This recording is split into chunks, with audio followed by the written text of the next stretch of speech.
Pessoal, sejam bem-vindos a mais uma aula de História do segundo ano do ensino médio com o tema de hoje, conflitos do século XX, tá?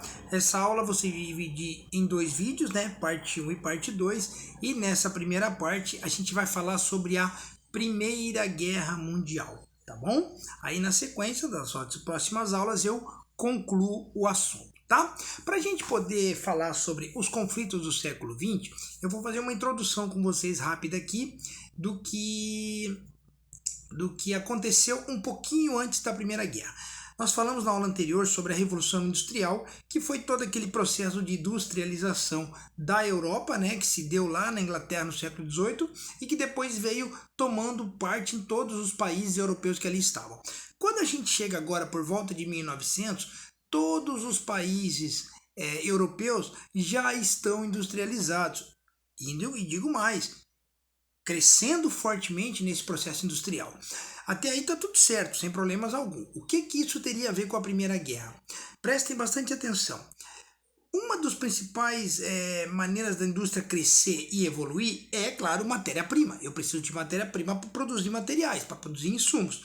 Então, essa matéria-prima, com tanta gente retirando ela da Europa, ela com o tempo iria ficar escassa. Havia-se então a necessidade de buscar matéria-prima em outro lugar. Foi isso então que teve-se a brilhante ideia de buscar isso em um continente próximo, um continente que alguns anos atrás já havia servido tanto para a Europa quanto para a América. Teve-se então a brilhante ideia de buscar a matéria-prima no continente mais próximo, que foi só atravessar ali o mar Mediterrâneo e chegar até a África, pessoal. Então os europeus têm a ideia de buscar a matéria-prima para abastecer a indústria europeia na África. Quando eu disse ali que já serviu em um tempo anterior, foi só para relembrar que todos os escravos que abasteceram o mercado europeu e principalmente americano durante o século XIV, XV e XVI, né, talvez até mais 17 em alguns locais, vinha da África, tá? O mercado de escravos. Agora, claro, sem escravidão, isso não existe mais, né? A África toma partido, né? Vira a bola da vez para os países europeus buscarem as suas matérias-primas, tá bom? E vamos entender. Começamos já no primeiro ponto. Foi aí então que tanto Inglaterra quanto França, duas grandes potências europeias, tiveram a ideia de dividir a África em partes, ou seja, partilhar a África. Dividir partes do continente todo entre os países europeus envolvidos na industrialização, para que todos eles pudessem retirar apenas das suas colônias a matéria-prima necessária. Criou-se então um mapa partilhando o continente e, claro, dividindo entre os países europeus. Então, olha aí, ó. Ficou mais ou menos dessa maneira, pessoal. Ó. As colônias em vermelho pertenciam à Inglaterra, azul para a França, laranjadinha ali para Portugal, a Itália verde escuro, a Alemanha verde claro, a Espanha um amarelinho e a Bélgica o rosinha, né? Então, todos esses países receberam colônias na África, tranquilo? Claro que deveriam respeitar as fronteiras, até mesmo no sentido de exploração. Aí você me pergunta, mas o que isso... Tá, errado talvez seja, a gente até pode considerar que é errado, mas o que isso pode ter desencadeado a Primeira Guerra Mundial? Prestem bastante atenção, pessoal. A Primeira Guerra Mundial, o marco desse ocorrido se dá com o assassinato de um príncipe, mas eu já vou chegar lá. Então vamos lá. As França e a Inglaterra, vamos voltar no mapa um minutinho aqui, ó. Eles ficaram com uma grande parcela, e talvez até nem em quantidade nem muito, mas ficaram com as colônias mais ricas da África. Até aí, tudo tranquilo, tiveram uma ideia, beleza, né? A França e a Inglaterra ficaram com as colônias mais ricas.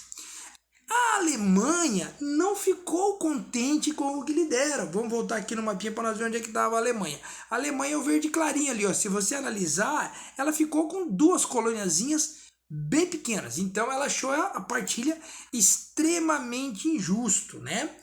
Só que mesmo assim, a Alemanha, pessoal, preste atenção nesse nome, a Alemanha começa a incomodar os países mais ricos europeus, porque mesmo com partilha da África sendo desfavorável a ela, ela retira a matéria-prima necessária e faz com que o processo industrial alemão se desenvolva de forma esplêndida. E isso vai começar a incomodar os franceses e os ingleses. Os alemães estão crescendo muito, ou seja, a Europa começa a se transformar, pessoal, como eu coloquei no texto, num barril de pólvora, ou seja, um clima de tensão começa a se expandir por todo o território europeu. Tanto é, o clima de tensão é tão grande que os europeus decidem se dividir em duas frentes, com o objetivo, claro, apenas de se proteger, tá? E as frentes são essas aqui, pessoal, ó. Nós tivemos a Tríplice Aliança, que foi a Alemanha, a Hungria, né, ou Império Austro-Húngaro naquele momento, e a Itália.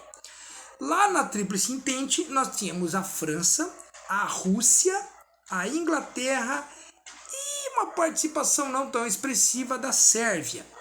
Tranquilo? Prestem bastante atenção nessa divisão, tá? Tríplice Aliança e Tríplice Entente, beleza? Aí então é o cenário desenhado na Europa naquele momento, tá bom? Duas frentes divididas, apenas, vamos bater, não, vamos apenas nos proteger aqui caso algo possa acontecer. E aí, pessoal, com toda essa clima de insegurança se espalhando pelo continente europeu, bastava apenas um fato acontecer para que uma guerra eclodisse. E esse fato vai acontecer. O herdeiro do príncipe, do trono austro-húngaro, o príncipe Francisco Ferdinando, ele vai para uma viagem, preste muita atenção, à Sérvia.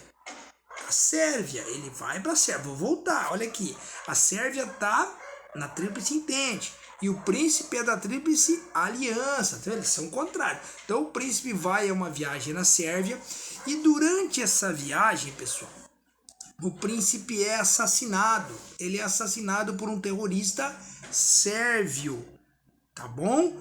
Com o assassinato do príncipe, a Áustria, né, o Império Austro-Húngaro, vai lá na Rússia. Mas por que na Rússia? Porque a Rússia fazia parte, era uma aliada da Sérvia. Então, a Áustria vai lá na Rússia e pede que ali mesmo, dentro, né, dos seus domínios ali, a Rússia puna, né, por ser da mesma tríplice ali, que a Áustria puna a Sérvia.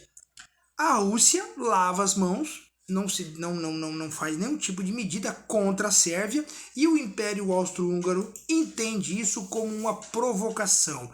E o que é que vai acontecer? Em 1914, a Áustria ataca a Sérvia, tá vendo? Ataca a Sérvia. A Rússia, percebendo que o Império Austro-Húngaro havia atacado a Sérvia, devolve esse ataque e ataca a Áustria. Entendeu? Perceberam? Ó, vamos voltar no mapinha aqui. Ó, o Império Austro-Húngaro ataca a Sérvia. A Rússia ataca a Áustria. Esses três aí entram em detalhe. A Alemanha, peraí, estão batendo na Áustria aqui, vamos regir. A Alemanha ataca a Rússia, que era os mais fortes. Então a gente começa já as primeiras batalhas da Primeira Guerra, estão vendo? Primeiro com a Áustria-Hungria tentando vingar o príncipe, a Rússia se sentindo atingida vai na Áustria-Hungria, a Alemanha se sentindo atingida vai na Rússia. Então começam as batalhas, pessoal. A França e a Inglaterra, que faziam parte do mesmo grupo da Rússia, se sentem na obrigação de atacar também o Império, a Tríplice Aliança. Começa então, pessoal, a Primeira Guerra Mundial. E nesse meio tempo ainda a gente vai colocar a Itália. A Itália só entra na guerra porque ela se sentiu traída,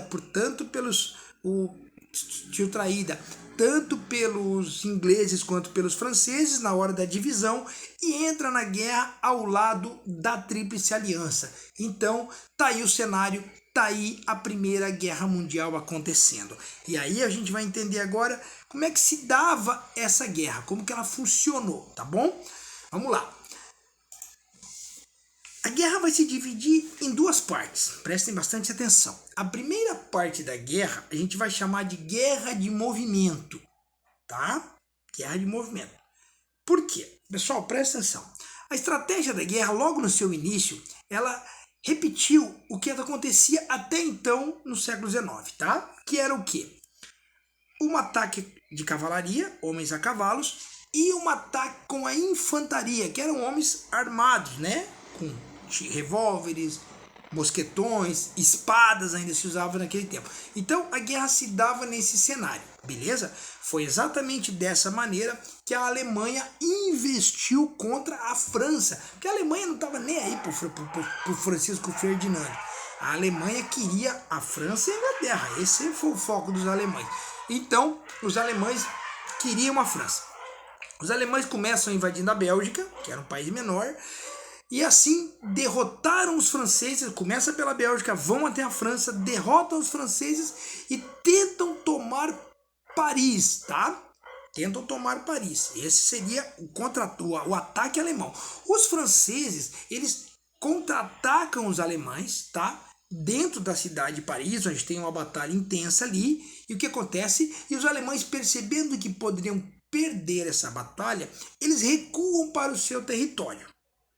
Perceberam então? A Alemanha começa com tudo.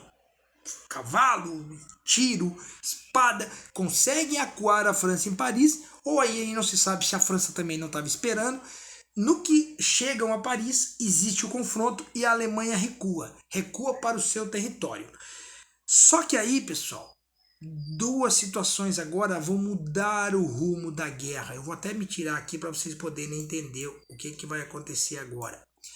A guerra de movimento, ela vai ser interrompida por metralhadoras e canhões. Olha aí, a primeira vez em uma guerra que se vai fazer uso de canhões e metralhadoras. Mas André, por que isso muda o rumo da guerra? Cara, imagina o cenário. Tu tá aqui com o teu cavalo e daqui a pouco um cara dá um tiro de canhão. Derruba um monte de gente de uma vez só. Uma rajada de metralhadora. Então, são situações que foram acontecendo que as pessoas tiveram que se adequar.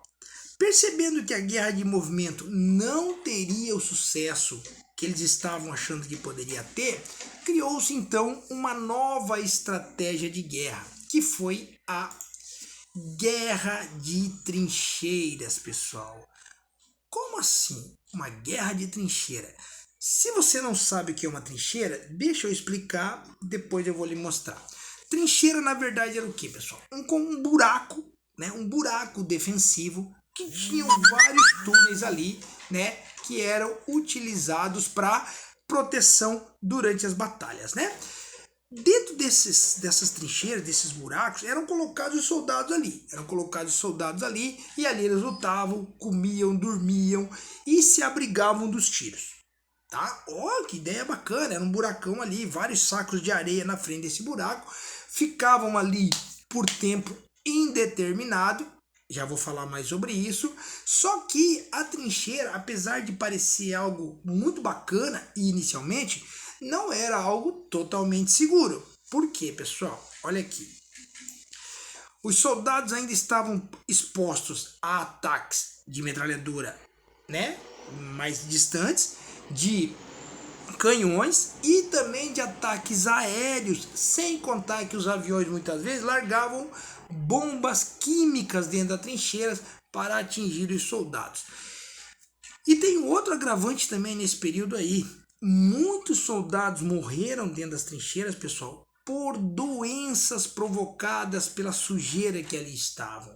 Ali continham necessidades dos soldados, ali tinham soldados mortos que ficavam empilhados nos cantos das trincheiras porque não tinham como tirar os corpos e iam pro cheiro, mau cheiro, doença, rato, enfim, uma série de... Então muitos soldados acabaram morrendo por isso, tá? Só que aí era a solução para aquele momento, tá? Então o que acontecia? Todo mundo que era ferido ali dentro morria, André?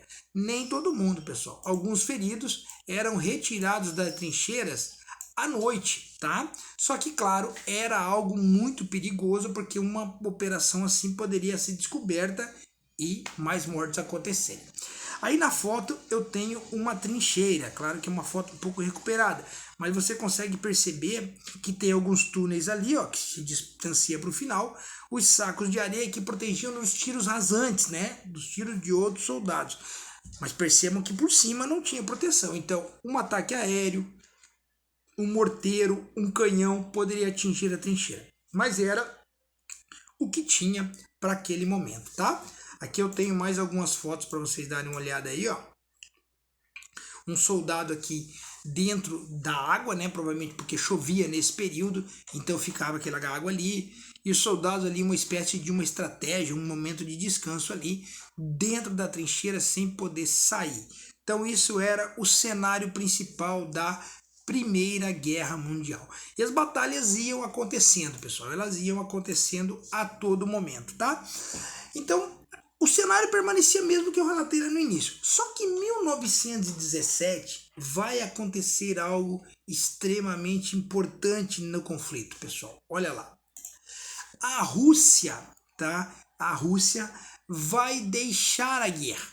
Por quê, André? Porque, pessoal, a Rússia, lá dentro dos seus domínios, cria a Revolução Russa, que foi um conflito interno na Rússia, que vai mudar o cenário, né? Então a Rússia precisa sair da guerra, beleza?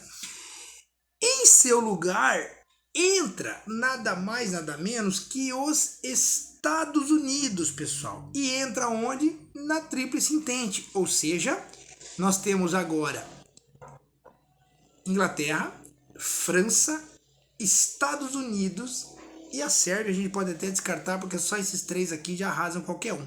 Contra a Alemanha, o Império Austro-Húngaro e a Itália, tá bom?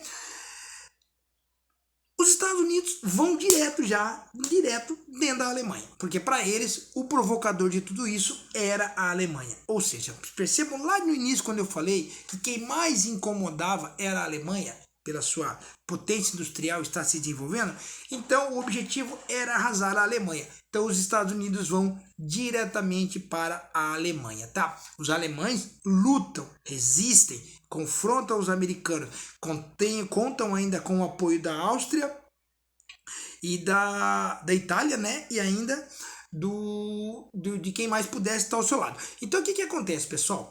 Em 1918, tá? Um ano depois da entrada americana na guerra, o Império Austro-Húngaro começa a perceber que ficaria difícil conter o avanço da Tríplice Entente. E o que acontece? O Império Austro-Húngaro abandona a guerra. A Itália, logo em seguida, deixa também o conflito, ficando apenas a Alemanha, pessoal. Ou seja, França, Inglaterra, Estados Unidos reúnem suas forças todas contra a Alemanha. Mesmo assim, a Alemanha ainda resiste por quase 6 a 7 meses de batalha. No final de 1918 é que a Alemanha, percebendo que não conseguiria o objetivo inicial, estava tentando apenas sobreviver, assina o armistício, que é uma espécie de rendição, e põe fim à Primeira Guerra Mundial.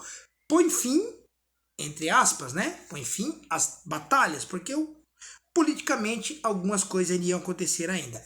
Então nós temos o final da Primeira Guerra Mundial com a rendição de toda a Tríplice Aliança, tá? Sendo por último a Alemanha. Mas lembra que eu falei a vocês?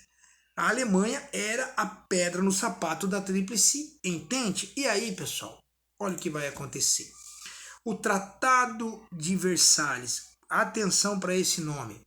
Em 1919, foi assinado no Palácio de Versalhes, que fica na França, olha que interessante, na França, um tratado com esse nome.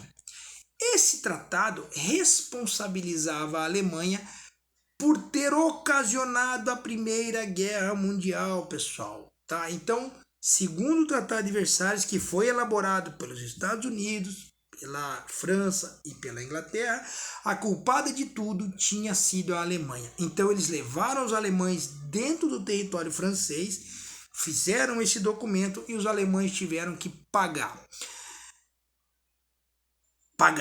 assinar. Pagar, vou falar agora. Tiveram que pagar uma indenização de 270 milhões de marcos ouro, muita grana para a época, tá? Quebrou a Alemanha financeiramente, além de ficar impossibilitada de formar um novo exército. Então, pessoal, a Alemanha, além de perder o conflito, foi arrasada pelo Tratado de Versalhes, né? Tá aí, ó, uma cópia de uma imagem, né, do Tratado de Versalhes que está em exposição, se eu não me engano, no Museu do Louvre, na França, tá? Ainda temos algumas situações, pessoal, quero relatar para vocês ainda sobre a Primeira Guerra, ó. 13 milhões de mortos aproximadamente, com 20 milhões de feridos, entre os feridos, pessoas mutiladas e jovens com distúrbios mentais, tá? Então isso é um número aproximado, não temos um número exato, mas só para vocês terem uma ideia de quão sangrenta foi essa primeira batalha, esse primeiro confronto, né? Outra coisa, a Primeira Guerra Mundial, o fim dela traz um início, pessoal, de uma grande miséria, um declínio econômico, social na Europa, aumento do desemprego, da fome e da miséria. Os países envolvidos na guerra, todos ficaram quebrados, inclusive França e Inglaterra, todos ficaram quebrados. E aí é que vai aparecer o verdadeiro vencedor dessa guerra, na minha opinião, os Estados Unidos. Por quê, André? Porque, pessoal, além de não ter o seu território invadido, ficava do outro lado do mar, os americanos ainda se tornaram credores dos países europeus que estavam quebrados. Ou seja, a política de se reerguer economicamente na Europa teria que se iniciar por algum lugar. E se iniciou por onde? Pelos cofres norte-americanos. Opa, nós temos a grana, emprestamos a vocês juros altíssimos, vão nos pagar no juro aí até o dia que der.